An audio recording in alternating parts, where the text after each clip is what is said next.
को जो सारे 103 गाँव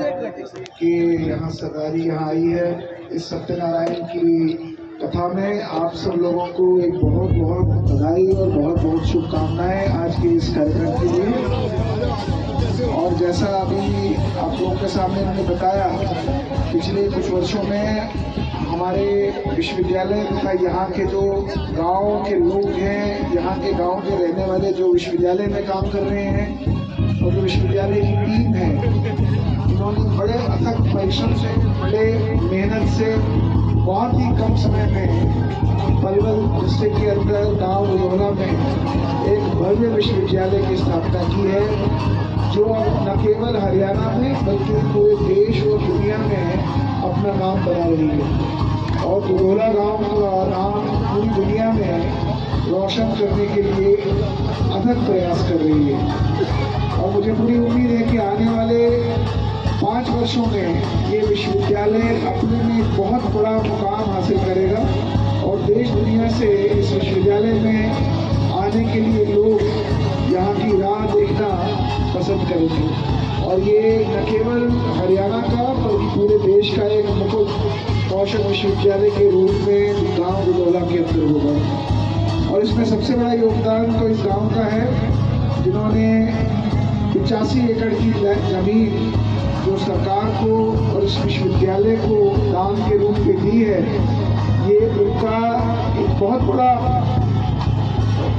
प्रयास है कि इस गांव के अंदर एक प्रकार की प्रगति, जो इकोनॉमिक प्रगति है, सामाजिक प्रगति है, वो इस गांव के अंदर आए। और ये लंबी दूरी की सोच है जो इस गांव की पंचायत ने इस विश्वविद्यालय को जमीन देकर की है। हमने अपने विश्वविद्यालय में हर एक कोर्स के अंदर बुधौला गांव के 2 बच्चों को रिजर्वेशन की सीट्स दे रखी हैं, जो कि विश्वविद्यालय के अपनी सीमाओं के अंदर और अपने कंट्रोल के अंदर, अपने पावर के अंदर है। इसी के अतिरिक्त हमने सरकार को भी यहाँ से आपसे प्रेषित जो हमारे पास एक डिमांड आई थी कि हमारे यहाँ पे नौकरियों में भी रिजर्वेशन होनी चाहिए, उसके ऊपर भी पिछले हफ्ते ही मैंने यहाँ से हमारे पास सरकार की ओर से चिट्ठी आई थी, जिसमें यहाँ के कुलपति यानी मेरी ओपिनियन मांगी गई थी कि सरकार यहाँ की ओपिनियन चाहती है। तो मैंने सरपंच जी को भी अभी 2 दिन पहले बताया है कि मैंने यहाँ से सरकार को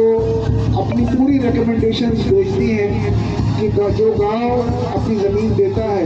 और उस ज़मीन के एवज में वो कोई पैसा नहीं देता, तो ऐसे गांव को एक स्पेसिफिक समय तक एक विश्वविद्यालय के अंदर नौकरियों में किसी प्रकार की रिजर्वेशन मिलनी चाहिए, ताकि उस गांव के युवाओं को भी वहाँ की नौकरियों में